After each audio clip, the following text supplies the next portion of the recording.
श्री शिवाय नमस्तुभ्यम। हर हर महादेव। बहुत दिनों बाद गुरुजी पंडित प्रदीप मिश्रा जी द्वारा कथा शुरू हो गई है। ये कथा का नाम शिव महापुराण है। ये कथा काशी वाराणसी के पावन धारा पे ये कथा शुरू हो गई है। ये कथा 20 नवंबर से 26 नवंबर तक आस्था चैनल यूट्यूब के माध्यम से देखी जा सकती है। ये कथा 1 बजे से 4 बजे तक देखी जा सकती है। आज की कथा बहुत ही रोचक जानकारियों से भरपूर थी। आज की कथा में गुरुजी ने कुलपत्र उपयोगी सहित कुछ विशेष उपाय बताए हैं। सभी की जानकारियों आपको इस छोटी सी वीडियो के माध्यम से प्राप्त होने वाली है। अगर किन्हीं कारणवश आप लोग आज की कथा नहीं सुन पाए हैं तो आपको इस पूरी कथा का रास्ता तो आपको इस छोटे से वीडियो के माध्यम से प्राप्त होने वाली है। और विशेष जानकारी कल से कथा 2 बजे से 5 बजे तक होने वाली है, इसीलिए वीडियो आने में भी आपको लेट हो जाएगी, क्योंकि कथा पहले जो चल रही थी 1 बजे से 4 बजे तक और कल से 3 दिन बाकी है, 3 दिन शेष है, तो 3 दिनों की कथा 2 बजे से 5 बजे शाम तक होगी। आगामी कथा की जानकारी भी हम आपको इस वीडियो के अंत तक में देंगे।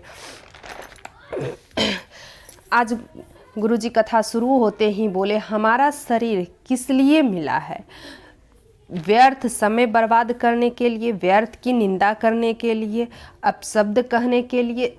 मनुष्य की होनी बहुत ही मुश्किल से मिलती है। 83,99,999 योनि काटने के बाद ये आखिरी योनि मनुष्य का योनि है। ये शरीर है, उसमें भी भगवान ने हमें जो ये मनुष्य का योनि दिए हैं, तो ये पूर्व का कोई कर्म होगा जो मनुष्य की का शरीर मुझे मिला है, तो इसे व्यर्थ ना जाने दे। व्यर्थ की निंदा में समय व्यर्थ बर्बाद ना करें, समय यूं ही बर्बाद ना करें।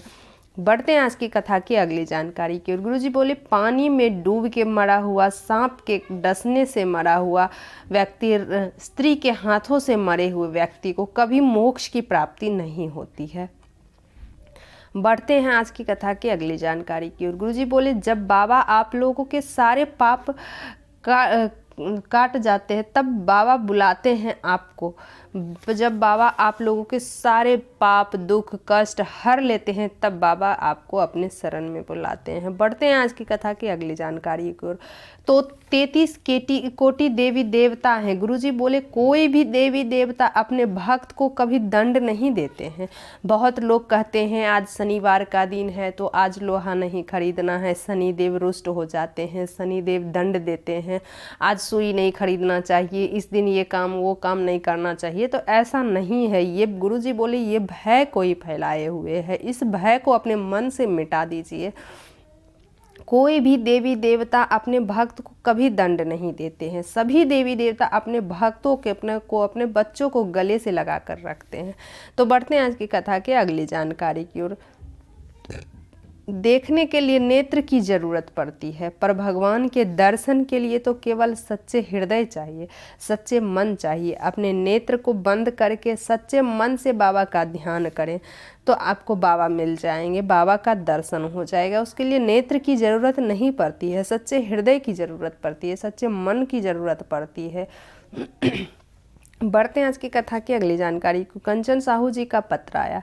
मैं बाबा का क्या वर्णन करूं गुरुदेव। मेरी बेटी का 5 वर्ष हो गया था, उसके पूरे शरीर में सफ़ेद दाग है, डॉक्टर से दिखाई पर ठीक नहीं हुआ। मेरी मामी जी आपकी कथा के बारे में बताए। प्रदोष काल में 51 बेलपत्री आम के पत्ते का उपाय, पशुपति व्रत की, आप बताए अनुसार सारे उपाय किए। बाबा की ऐसी कृपा हुई, मेरी बेटी का पूरा शरीर ठीक हो गया। सीहोर से रुद्राक्ष भी लाई, रुद्राक्ष का जल लगाते बाबा की मेरी बेटी पे बहुत कृपा है, उसी का आभार व्यक्त करने में इस कथा पंडाल में आई हूँ।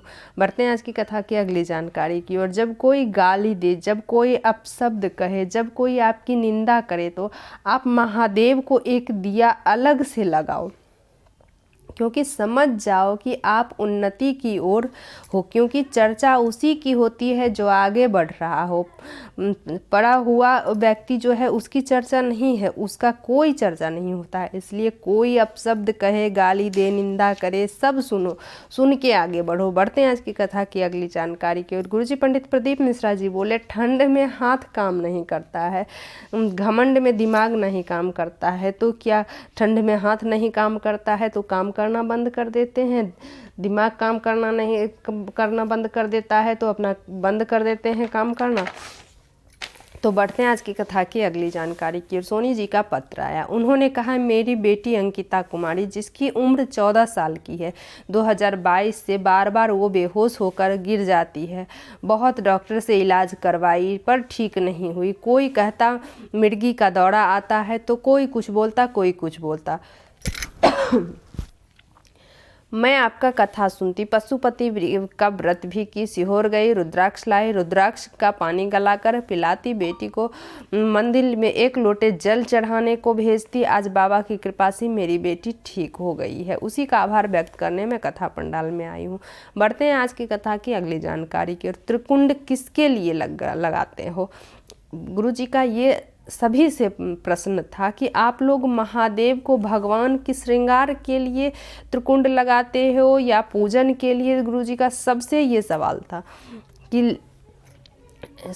लिंग पुराण की कथा कहती है जब हम शिव जी को त्रिकुंड लगाते हैं तो वो हम अपने लिए स्वयं के लिए संसार सागर से मुक्ति के लिए लगाते हैं। दूसरा त्रिकुंड स्वतः के लिए महादेव को लगाते हैं। तीसरा त्रिकुंड मतलब अपने मस्तक पे जो लगाते हैं वो महादेव के लिए, भगवान भोलेनाथ के लिए लगाते हैं। तो आप लोग समझ गए होंगे ये 3 तरह का त्रिकुंड होता है। जो कि पहला त्रिकुंड किस लिए लगाते हैं आप लोग को? भगवान का श्रृंगार के लिए, पूजन के लिए नहीं, स्वयं के लिए, अपनी मोक्ष की प्राप्ति के लिए, अपने लिए भोले बाबा को त्रिकुंड लगाते हैं। दूसरा त्रिकुंड स्वतः के लिए लगाते हैं। तीसरा त्रिकुंड जो अपने मस्तक पर लगाते हैं हुए महादेव के लिए लगाते हैं। तो बढ़ते हैं आज की कथा की अगली जानकारी की ओर। अर्पिता जी का पत्र आया। मेरी शादी को कई साल हो गए थे गुरुदेव, मेरी गोद नहीं भरी। मैंने बहुत इलाज करवाया, बहुत प्रयास किया, कुछ नहीं हुआ। तब मेरी माँ बोली आपकी कथा सुनने को। आपकी कथा सुनी, आपकी कथा प्रयागराज में कथा सुनी। बाबा से झोली पसार के मांगी, सफ़ेद आंकड़े का जर का प्रयोग की। 3 बार सफ़ेद आंकड़े की जर का प्रयोग किया। मेरे गोद में पुत्र की प्राप्ति हुई। मैं सतुआ बाबा को दिल से धन्यवाद करती हूँ कि दूसरे बार आपकी कथा का आनंद ले रही हूँ। उसी का आभार व्यक्त करने में कथा पंडाल में आई हूँ। प्रीति जी का पत्र आया। मैं बाबा का क्या गुणगान करूँ गुरुदेव, मैं सरकारी नौकरी की तैयारी की, बहुत मेहनत की पर नौकरी नहीं हो पाई। मेरी पड़ोसी आपकी कथा सुनने को बोली। पशुपति व्रत की। जब मैं एग्ज़ाम देने गई तब एक बेलपत्री पर शहद लगाकर गई। मेरी आज बाबा की कृपा से शिक्षक पद पर कार्यरत हूँ। उसी का आभार व्यक्त करने में कथा पंडाल में आई हूँ। अगली कथा गुरु जी की 1 दिसंबर से 6 दिसंबर तक होने वाली है। महाराष्ट्र में ये कथा होने वाली है जो कि मैं इसका भी अपडेट आपको देते रहूँगी। इसका